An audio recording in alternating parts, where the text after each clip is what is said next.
नमस्कार, मैं हूं संजय भाटिया और आप देख रहे हैं लोकमत हरियाणा न्यूज। रोहतक लोकसभा सीट से कांग्रेस के प्रत्याशी दीपेंद्र सिंह हुड्डा आज झज्जर हलके के कई गांवों में पहुंचे और उन्होंने ग्रामीणों से सीधा संवाद किया। ग्रामीणों से उन्होंने अपने मन की बात की और ग्रामीणों की बातों को भी ध्यान से सुना। दीपेंद्र सिंह हुड्डा ने ग्रामीणों को बताया कि उनके शासनकाल में यानी कि जब कांग्रेस की सरकार थी तो तब अपने इस क्षेत्र में कितने कार्य हुए थे और अब पिछले 10 साल से कितने विकास कार्य हुए हैं। यानी कि दीपेंद्र सिंह हुड्डा सीधा ग्रामीणों से संवाद कर रहे हैं और ग्रामीणों से ही पूछ रहे हैं क्या विकास कार्य हुए या नहीं हुए। उन्होंने कहा कि कांग्रेस के शासनकाल में हरियाणा नंबर 1 पर था, लेकिन आज अपराध बढ़ रहे हैं, बेरोजगारी बढ़ रही है। इसके अलावा भी दीपेंद्र सिंह हुड्डा ने कई मुद्दों को प्रमुखता से रखा। आपको एक बात और बता दूं, जिस प्रकार से दीपेंद्र सिंह हुड्डा गांव-गांव में जा रहे हैं, वहां रैलियां तो नहीं हो रही लेकिन छोटी-छोटी सभाएं हैं। लेकिन दीपेंद्र सिंह हुड्डा का इतना क्रेज है कि ये छोटी सभाएं भी रैली में बदल रही हैं। तो आज छुचकवास गांव में जिस प्रकार से अपार जन समर्थन दीपेंद्र सिंह हुड्डा को मिला, वह देखकर भाजपा की चिंता बढ़ना लाजमी है। पत्रकारों से भी दीपेंद्र सिंह हुड्डा ने बात की। तो आइए पहले देखते हैं छुचकवास जो गाँव है उसमें किस प्रकार से दीपेंद्र सिंह हुड्डा ग्रामीणों को संबोधित कर रहे हैं।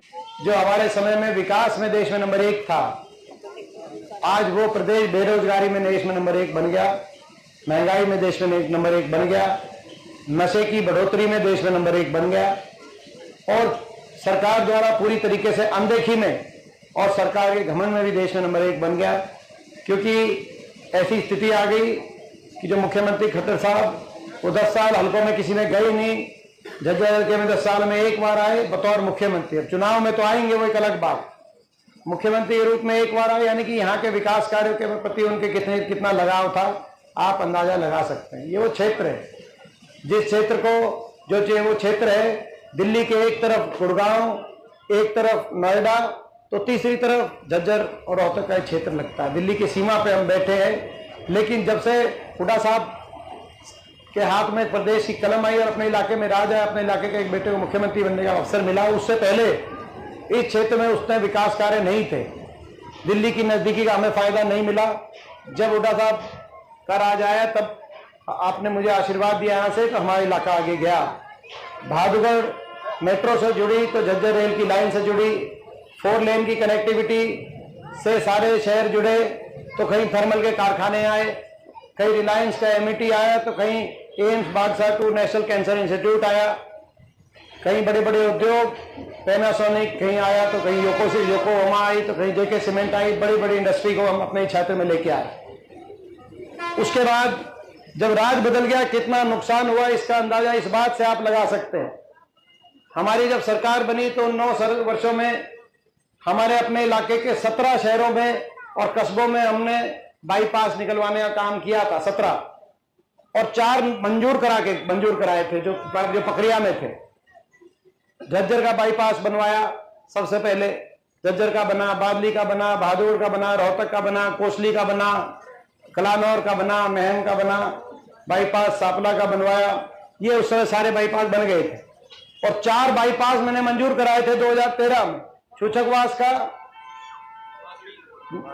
नहीं, बादली का तो बनवा दिया था हमने, छुचकवास का, मातन का, सुबाना का और बेरी का, ये 4 मंजूर करा दिए थे एनसीआर प्लानिंग बोर्ड से, 17 बनवा दिए थे।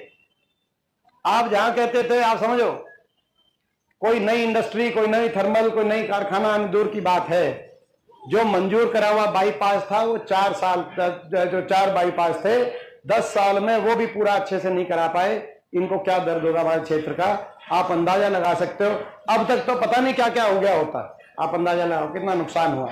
और आज ये संकल्प है, आपके आशीर्वाद से हरियाणा प्रदेश से कोने कोने से हवा आ रही है, बीजेपी की सरकार जा रही है और हुड्डा साहब के नेतृत्व में कांग्रेस पार्टी की सरकार आ रही है। आज आप पता करें, आपके टाइम में 80 करोड़ 40 लाख दे रहा है और उस समय 2013 में 80 लाख का उस समय जो है, अब उसके 11 साल के बाद तो कितने गुना आप अंदाजा लगाओ। अगर जो है वो उस समय जो है उसको अगर जो है कितने गुना आप अंदाजा लगा सकते हो। लेकिन मैं उसकी बात पे और अपने गांव के लिए भी जो आपने कहा, गांव का +2 का स्कूल कहा, अपने गांव के अस्पताल का तो मैंने पीएचसी बनवाने का काम किया। अपने गांव में आपने कहा बिजली की समस्या है तो पावर हाउस बनवाने का काम किया। तो देखो, स्वास्थ्य, शिक्षा, बिजली, गांव का विकास और क्षेत्र में उद्योग, ये काम होते हैं सरकार के। मैं समझता हूं कि जो कर सकते थे गांव के लिए वो का जो है अपने गांव और इलाके के लिए। तो मैं ये मानता हूं कि आपकी सरकार बनेगी। आप चारों तरफ पता करें, पूरे हरियाणा के अंदर लोगों ने मन बना लिया है खट्टर, और लोग खट्टर सरकार से तो इतने दुखी थे। बीजेपी के पास भी रिपोर्ट चली गई, और बीजेपी के पास रिपोर्ट गई तो बीजेपी ने मुख्यमंत्री भी बदल दिया और उप मुख्यमंत्री भी का चेहरा भी बदल दिया। लेकिन और ठीक इलेक्शन से पहले बदल दिया कि नहीं बदल दिया, आपसे पूछना। मगर इलेक्शन से पहले लोगों की इतनी भारी नाराजगी, देश में सबसे ज्यादा हरियाणा का में बेरोजगारी, ऐसे समय में आप मुख्यमंत्री और उप मुख्यमंत्री क्या बदलेंगे बीजेपी वालों? अब तो ये जनता सरकार ही बदलने का काम करेगी। लोगों ने मन बना लिया। और आप पता करो, चारों तरफ प्रदेश में बदलाव की बात, आप अगर चारों तरफ पता करें, आप पता करें सोनीपत में क्या चल रहा है। बोला पंडित सतपाल ब्रह्मचारी जी जीत रहे हैं। आप पता करें हिसार में कौन क्या चल रहा है, तो बोला जयप्रकाश जी जीत रहे हैं। और आप पता करो भिवानी महेंद्रगढ़ में कौन जीता है, बोला राव दान सिंह जी जीत रहे हैं। पूरे प्रदेश के अंदर एक बदलाव, तो ये एक बदलाव की, तो ये बदलाव की लहर पूरे आपकी देन है।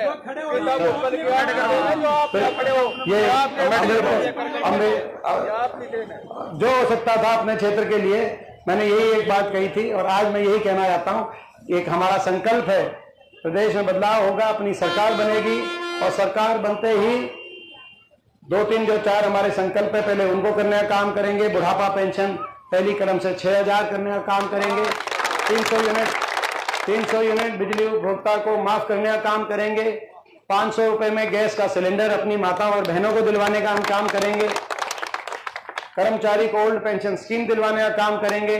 किसान को एमएसपी की गारंटी दिलवाने का काम करेंगे। और जो बीजेपी वाले कहते हैं कि हम संविधान को जो है कुचलने का काम करेंगे, संविधान, बाबा साहब के संविधान को हम बदलने का काम करेंगे। आप बीजेपी वालों को हम बताना चाहते हैं, संविधान पे 1 इंच भी आंच हम आने नहीं देंगे। ये हम लोग कहना चाहते हैं। बाबा साहब का संविधान, आप अपने आप को, इतना अहंकार आ गया आपका कि आप अपने आप को बाबा साहब से भी ऊपर मानने लगे। आप संविधान क्या बदलोगे? आपके अहंकार को हम तोड़ने का काम करेंगे, हम ये कहना। ये हमारे संकल्प हैं।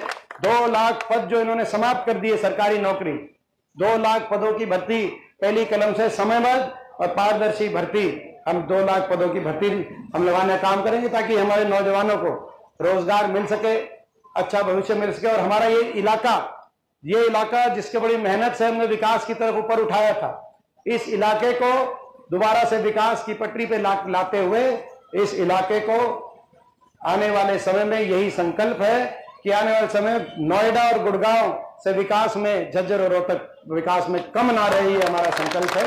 ताकि हम अपने क्षेत्र में जो सपना देखा था आपने और हमने मिलकर जो मेहनत करी थी, ताकि हम अपने क्षेत्र के अंदर अपनी नेक्स्ट जनरेशन को अच्छा एक स्वर्णिम भविष्य दे सकें। नोएडा के तर्ज पे, गुड़गांव के तर्ज पे झज्जर और रोहतक का क्षेत्र भी आगे जाए, यहाँ पे उस तरह का विकास हो, दिल्ली की नजदीकी का हमें फायदा मिले।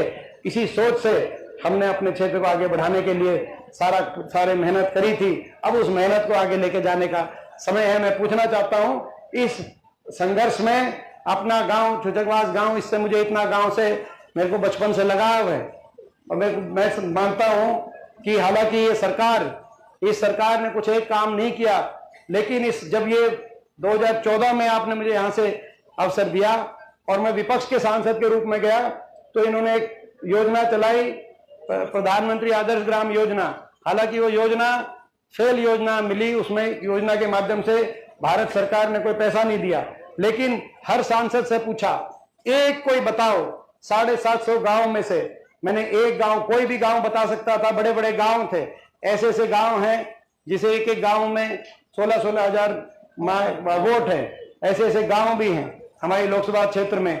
कलोई गांव के अंदर अपना ऐसे गांव है, मोखरा गांव के अंदर, जहाँ बहुत से ऐसे गांव हैं जिनमें 15,000 से ज्यादा जो है अपना जो मतदान। लेकिन मैंने एक गांव का चयन किया, तो मैंने छूचकवास गांव का नाम सरकार। ये दूसरी बात है कि सरकार बदल गई थी। प्रधानमंत्री आदर्श ग्राम योजना भी जो है वो अपना वही निकली कि भाई उसमें नाम तो हमसे ले लिए, काम कुछ कराया नहीं 5 साल, वो एक अलग बात है।